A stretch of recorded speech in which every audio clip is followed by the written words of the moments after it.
Hi, welcome back to my channel. My name is Bryndís. I like to read a lot, and today I'm going to talk about the books that I've been reading for the last couple of weeks.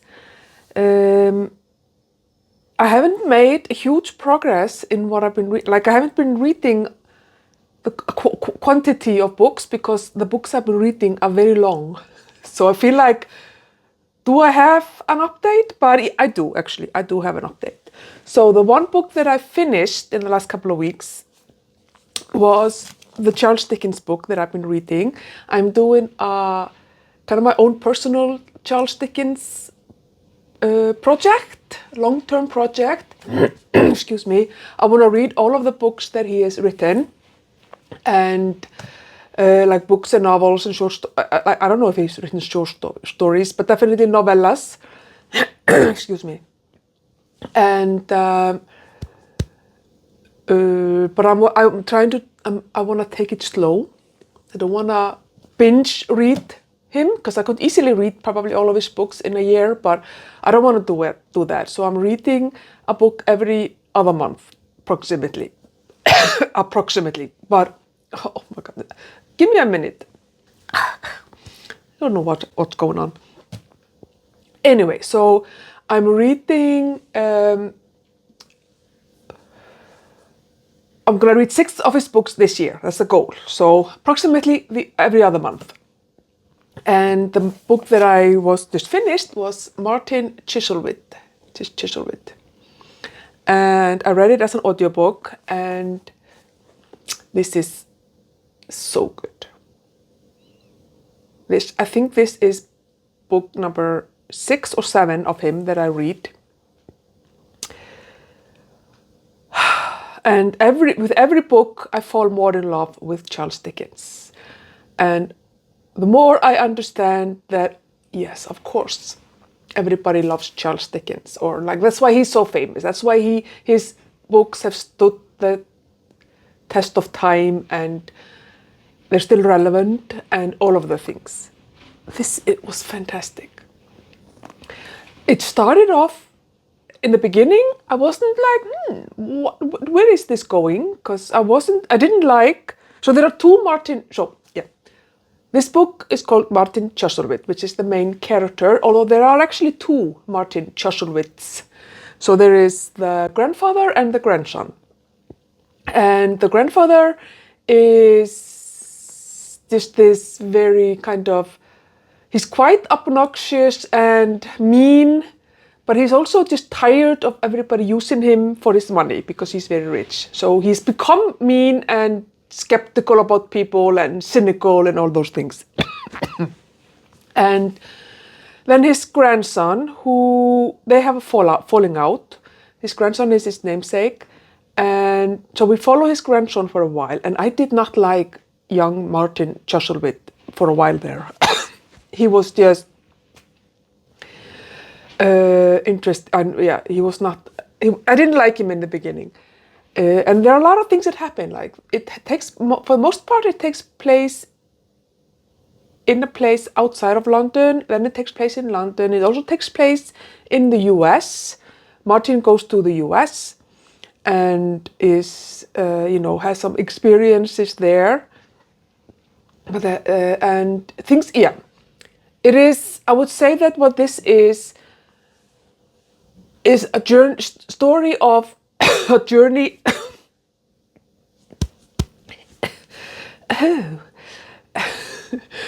These characters go through their own little personal journeys, and both the Martins, they kind of, it's really wonderful to follow. And I was expecting one of those journeys, but not the other one necessarily. And I thought it was really lovely. And there are some nasty people there, and there are some really nice people there. And it was just lovely. And the ending, it just was so beautiful, made me sob. It's just lovely. It's so nice. And I mean, I cannot, this is not better than, for me, Nicholas Nickleby at the moment is still my favorite. But this is like, yeah, I'm not going to be able to rank these books like when I've read all of them because they're all so good. And 5 stars, 100% recommend. It's really lovely. Very, like, feels like it's very on brand with Dickens, with the extreme characters or the characterization. But it also felt less, I don't know, it felt, I don't know exactly how I can't explain how it made me feel. But it felt wonderful to reading this book. I loved it, really, I really loved it. And yeah, Martin Chuzzlewit. Then there are 3 books that I'm reading that I have on the go at the moment. And the other physical book is, that I have, the only physical book that I'm reading, the other book that I have here as a physical copy is The Stand by Stephen King. I'm also doing a Stephen King project, and I'm currently reading his work that he published in his first decade of publishing books. So from 1974 to and through 1983, 10 years of publishing. The Stand was published in 1978, I think. And this actually, I read somewhere here that in the like introduction that this is like originally when it was published, it was shorter because the publisher didn't think that such a long book should be published.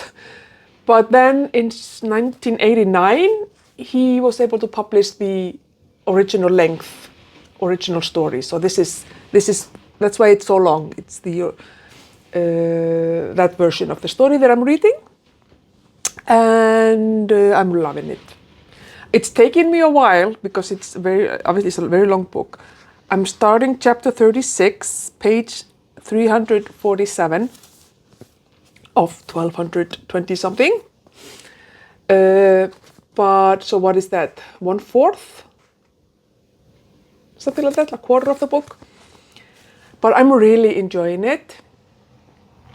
It is disgusting. The descriptions of the disease is absolutely disgusting, of the bodies and how they die, and like horrid. So there's definitely foul language and all the things in here. I'm really enjoying how he is. So basically, so far, you are like jumping between POVs and between characters, and it seems that these are all the characters who are basically surviving the virus. They are not dying, and everybody around them is dying, and they are kind of like very much left alone for most part. And then there is obviously, what is his name? Randall Flagg. He's been in 2 chapters so far, and yeah, there is where the supernatural comes in, because if without him, it's just a, end of the world through a virus type of a book. But this Randall Flagg is a very suspicious character for sure, and there's this ominous tone in those chapters, and in all the chapters there really is this growing anxiety and growing just, oh my God, the world is ending type of a realization type of a thing. And these characters are in different places. There is one character in like New York, there's a character in Maine somewhere, and they're like in different places. I think, is it Arizona? I think, rather than Texas. And, so they are like spread around. And I'm assuming that they will all get together at some point. I don't know. This is, so far I'm really liking the storytelling and how he's building up this really kind of, building up this dread, but also given us a lot of backstory to the characters and like how they are feeling. So it becomes more like, it's not just about the horror and this virus and this weird Randall Flagg character, but it's also about human beings, like all of a sudden being alone because everybody around them is dead, whether they like the people or not who are dead around them, you know, and they having to do things like burying their, like a father or like,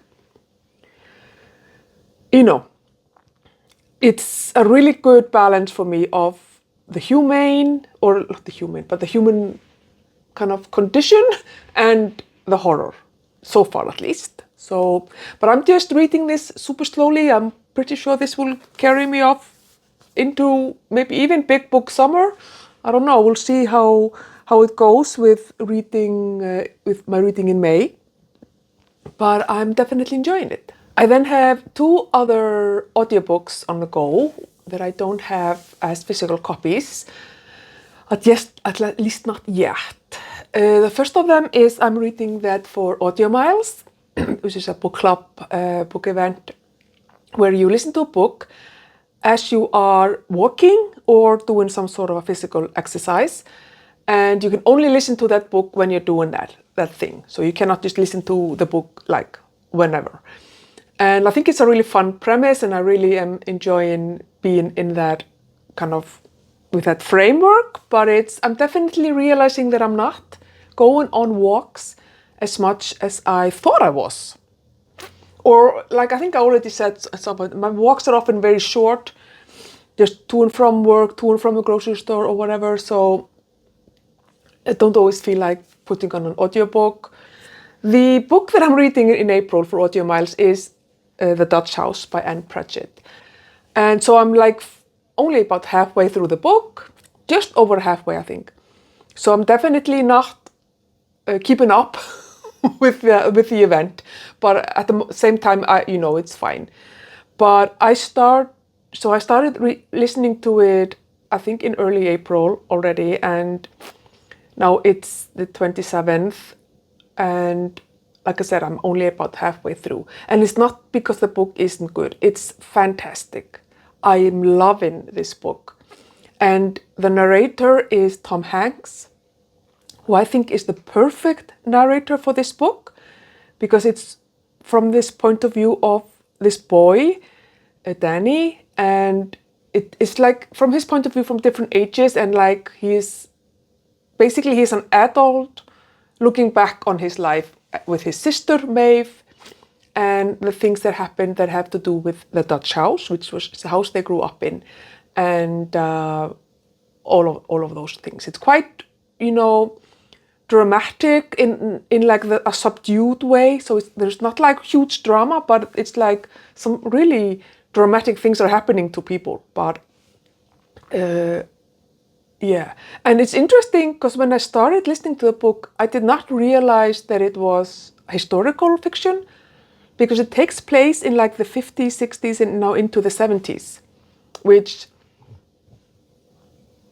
I would not necessarily have thought, except when she starts to like talk about, I think when Danny's going to college, and so there's like talking about the draft to the Vietnam War and like women's liberation and whatever, because obviously it's from a point of view of a younger boy for the beginning of the book, so I suppose he's not really thinking about stuff like that. But it's really good. The writing is fantastic, the storytelling, the story, it's just wonderful. And I don't know if I will be done with it by next update, if I do an update next week, but I'm loving it. I'm loving it. And then the other audiobook that I have on the go is Empire of the Dawn by J. Kristoff. This is the third book in his trilogy, Empire of the Vampire. So the first book was Empire of the Vampire, and the second book was Empire of the Damned, and now we have Empire of the Dawn. And I'm really loving it. This is, if you like vampire fantasy, it's fantastic. I feel like he's doing such a good job of describing what I imagine if vampires were real. This is what they would be. They wouldn't be like fluffy, like Angel or Spike or the Damon and Stefan or whatever. Like they wouldn't be like that. They would be monsters, evil monsters, and I feel like that's what they are in this book. It is so good. But in this book, we are following Gabriel, who is what is called a silver saint. So he is a pale blood, I think it's called. So he is half human, half vampire. So his mother had a baby with a vampire, and that baby is him, basically. So I think it's called half-blood. And so he has the bloodthirst of a vampire, but he goes on to become a silver saint, which is like an order of, it's like a monk order, really. So they like, vow celibacy and all of those things. And there's like the really interesting religious elements in this book, and it's like a play on Christianity, I feel, and play on maybe other religions as well. So there is, instead of doing like the mark of the cross, you do the mark of the wheel, because what's his name? The martyr? No, that's not his name. The Redeemer? Is that his name? Basically, their Jesus was killed on like a wheel, torture wheel. And there's these parallels with Christianity, and there are like different sects, and you vow, and there are like religious fanatics, and there are like these kind of normal people, and it's fantastic world building.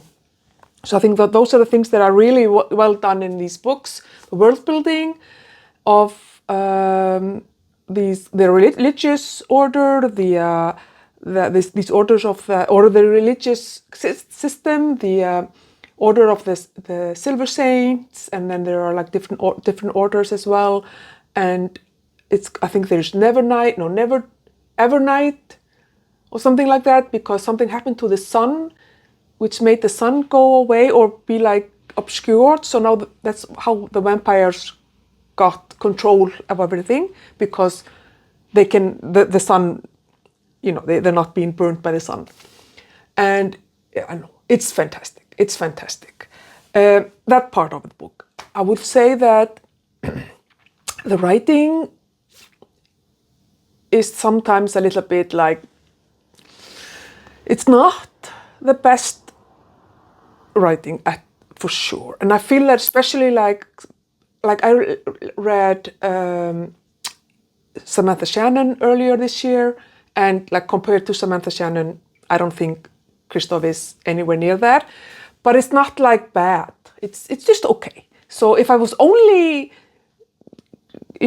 judging the writing, it would be like a 3-star book. Like it's still really good, and it like gives the story, tells the story, and you get these really interesting POVs, and it's really, everything is fine, but it's not perfect, but the world building is fantastic, and those vampires, and it's very gripping.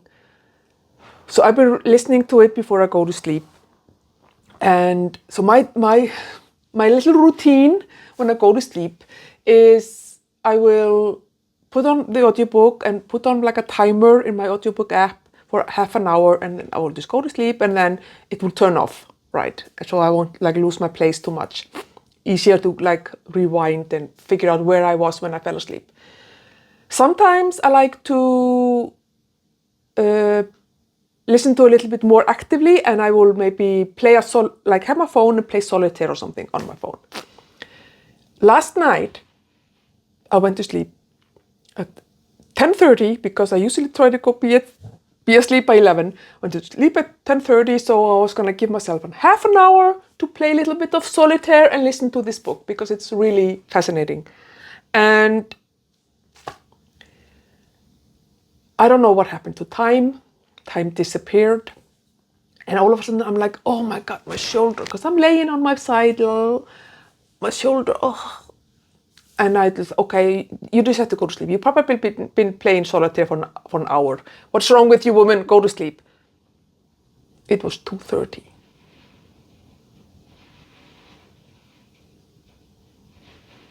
$2:30.